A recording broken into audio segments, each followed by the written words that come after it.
Hi everybody.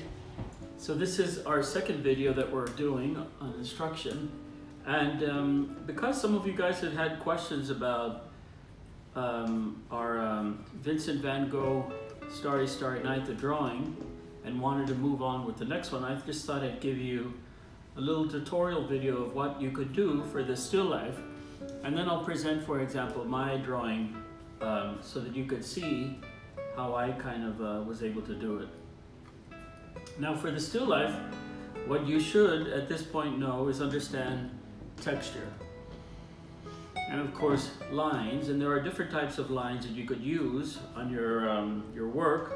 One of them, for example, is squiggles, wiggles, short lines, thick lines, thin lines. There's so many different types of lines that you could create to complete a drawing, just kind of like in the similar way that you saw in the drawing that I included, that was for Vincent van Gogh's Starry Starry Night. Now for the still life, what you could do is have like 3 or maybe 4 little items in front of you.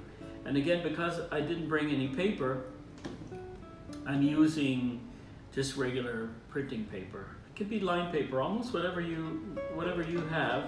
The trick is to teach your eyes how to see things, and then of course place it on paper, because the truth is the more you draw, the better you get.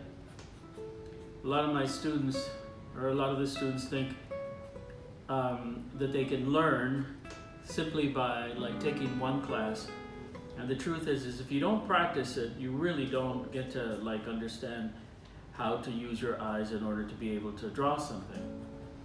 Now what I always do first is I always do kind of like a quick little sketch. I don't necessarily like to erase, because I like all the lines that I make, you know, because they become part of the drawing also when you're doing your still life.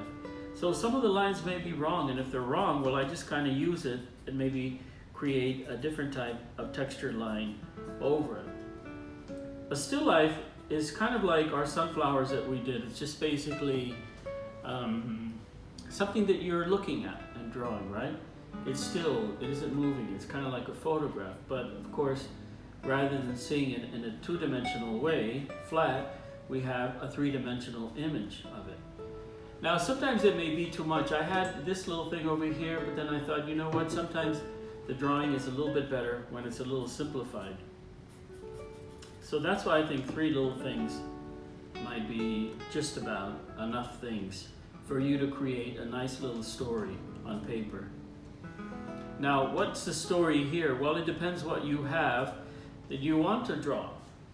Now, some of you guys may have, for example, a photograph that says something about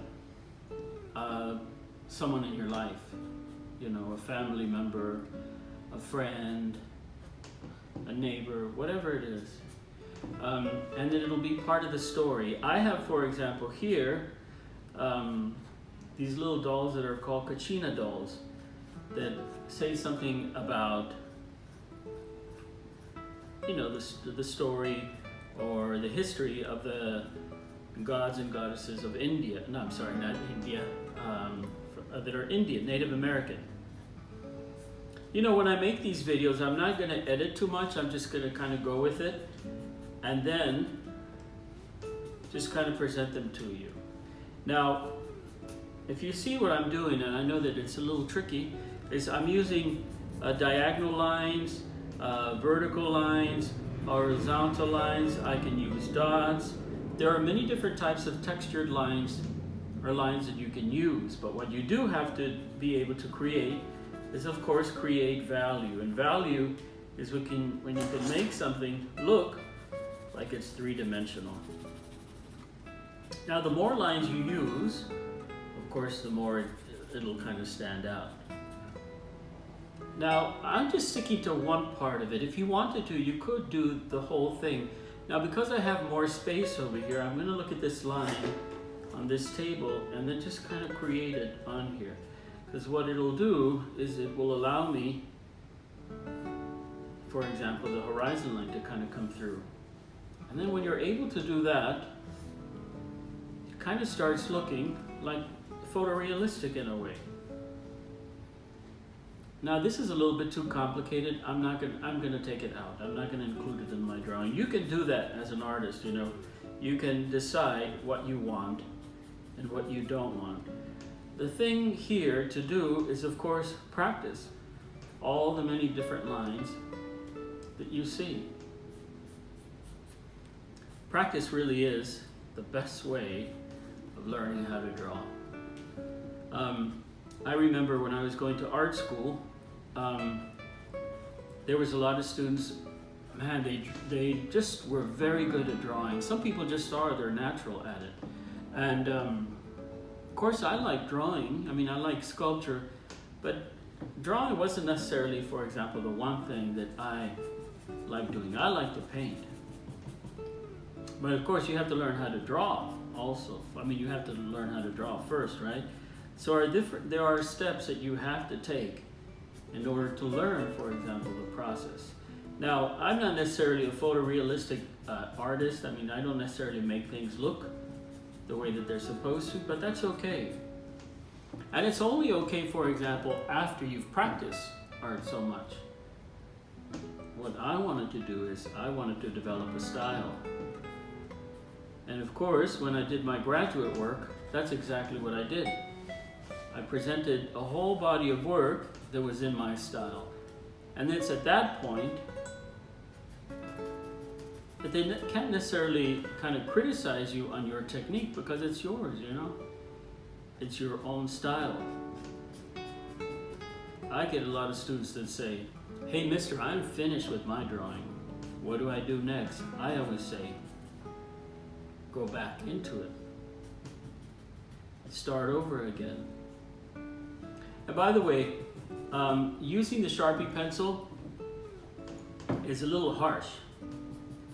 You know, you don't really see all the fine details, but that's okay.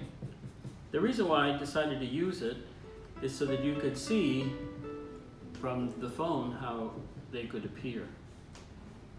So what types of lines can you use? There's diagonal lines, there's squiggles, there's wiggles, there's short lines, there are thick lines.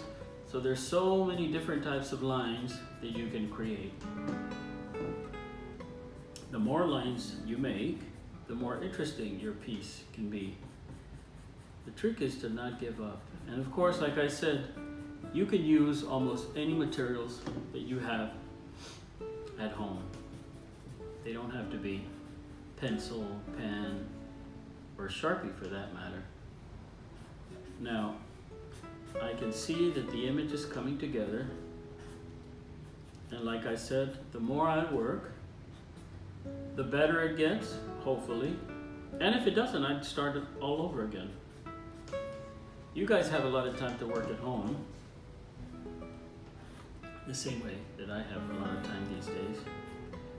Now, as I said, there's going to be some daily videos that you guys can watch. And also,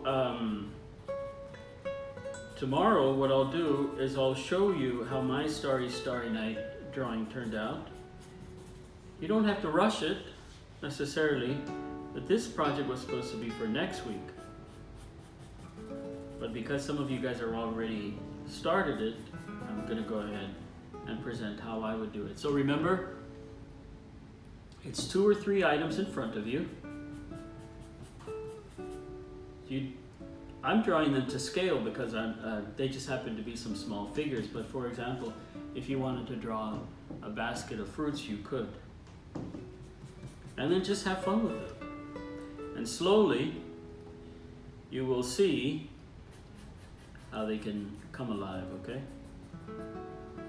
And don't sign it in the front, sign it in the back with a date. Everything should be dated. What you want to do also is when you watch these videos, you can send me a message. So subscribe to the channel so that I know that you've watched it. And then therefore get credit for it. Now somebody texted me the other day and they said, how do we turn in the drawings? Photograph it. You can send me a quick, through Schoology, send me a quick message so that I can get it, okay? I've been making art for a long time and I still, I enjoy it. I have a studio out in the back of the house where I make my ceramics, where one of these videos will be just about, for example, the studio. And like I said, they don't have to be perfect. They don't have to be a big drawing. It could be a drawing like this, and have fun with it, okay? Anyhow, so I'm signing out. I always like drinking coffee when I make art. It makes the experience kind of nice. Okay, so have fun. Remember 2 or 3 items. Use as many textured lines for your still life. I don't know how many minutes this took, but it's a quick one. I may want to do 2 or 3 of them, okay? So have fun and continue to watch the videos, and I will see you soon. Bye, everyone.